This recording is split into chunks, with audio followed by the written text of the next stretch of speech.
ഇന്നത്തെ വീഡിയോയിലേക്ക് എല്ലാവർക്കും സ്വാഗതം. ഇന്ന് 3 ദിവസം ട്രിപ്പ് എടുത്തിരിക്കുകയാണ്. അവരെ പിക്ക് ചെയ്യാൻ വേണ്ടി എയർപോർട്ടിനകത്തോട്ട് പോവുകയാണ്. ഇതാണ് കൊച്ചി ഇൻ്റർനാഷണൽ എയർപോർട്ട്. അവരവിടെ വെയിറ്റിംഗ് ആണ്.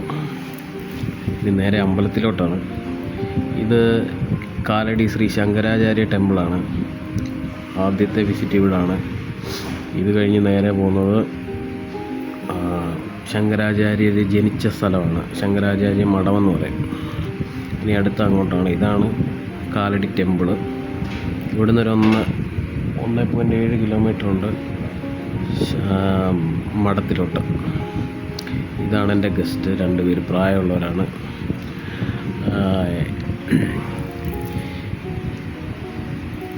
അവർ റിട്ടയർമെൻറ്റ് ആസ്വദിക്കാൻ വന്നു. റിട്ടയർമെൻറ്റ് കഴിഞ്ഞ് യാത്രകളിലാണ്. അവർ യാത്ര ചെയ്താലേ നമുക്കും യാത്ര ചെയ്യാൻ പറ്റത്തുള്ളൂ. ഓട്ടോ ആകും, യാത്രയാകും. ഇതാണ് ശങ്കരാചാര്യ ജനിച്ച സ്ഥലം, ശങ്കരാചാര്യ മഠം. അടുത്ത് ഞങ്ങൾ പോകുന്നത് ചേലാമറ്റം ശ്രീകൃഷ്ണസ്വാമി ടെമ്പിളിലേക്കാണ്. ഇത് കഴിഞ്ഞ് ഇതാണ് ചേലാമറ്റം ശ്രീകൃഷ്ണസ്വാമി ടെമ്പിൾ.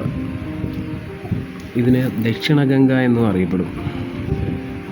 അതായത് MC റോഡിൽ നിന്നും ഏകദേശം ഒരു 1.7 കിലോമീറ്റർ അകത്താണ് ശ്രീകൃഷ്ണസ്വാമി ടെമ്പിൾ വരുന്നത്. പിന്നെ ഞങ്ങൾ നേരെ പോയത് ദത്ത ആഞ്ജനേയ ക്ഷേത്രമാണ്. ആഞ്ജനേയ ക്ഷേത്രം വരുന്നത് ദേശത്താണ്. ദേശം എന്ന് പറയുന്നത് ആലുവ അടുത്തായിട്ട് വരും.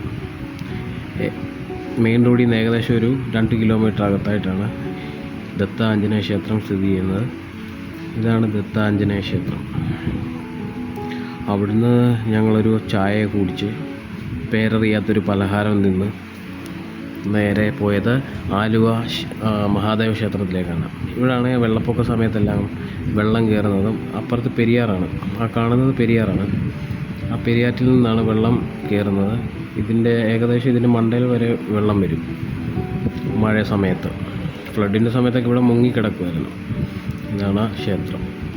പിന്നെ ഞങ്ങൾ പോയത് ചോറ്റാനിക്കര ടെമ്പിളിലോട്ടാണ്. പക്ഷേ അവിടെ ചെന്നപ്പോഴത്തേനും അവിടെ ക്ലോസായി.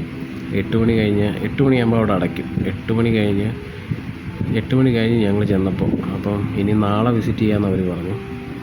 അങ്ങനെ ഞങ്ങൾ പോയത് ഫുഡ് കഴിക്കാമെന്നും പറഞ്ഞ് അവിടെ ഒരു വൃന്ദാവനുണ്ട് ഹോട്ടലിൽ. വൃന്ദാവനിൽ പോയി ഫുഡ് കഴിച്ചു. ഞാൻ ചപ്പാത്തി പറഞ്ഞു. അവർ ഊത്തപ്പമാണെന്ന് തോന്നുന്നു പറഞ്ഞു. നല്ല ഗസ്റ്റാണ്. ഞാൻ ചപ്പാത്തി പറഞ്ഞു, ചപ്പാത്തി കഴിച്ചു. നേരെ ഞങ്ങൾ വൈക്കത്ത് ഹോട്ടലിൽ വന്നു. ഇനിയും കിടക്കാനുള്ള പരിപാടിയാണ്.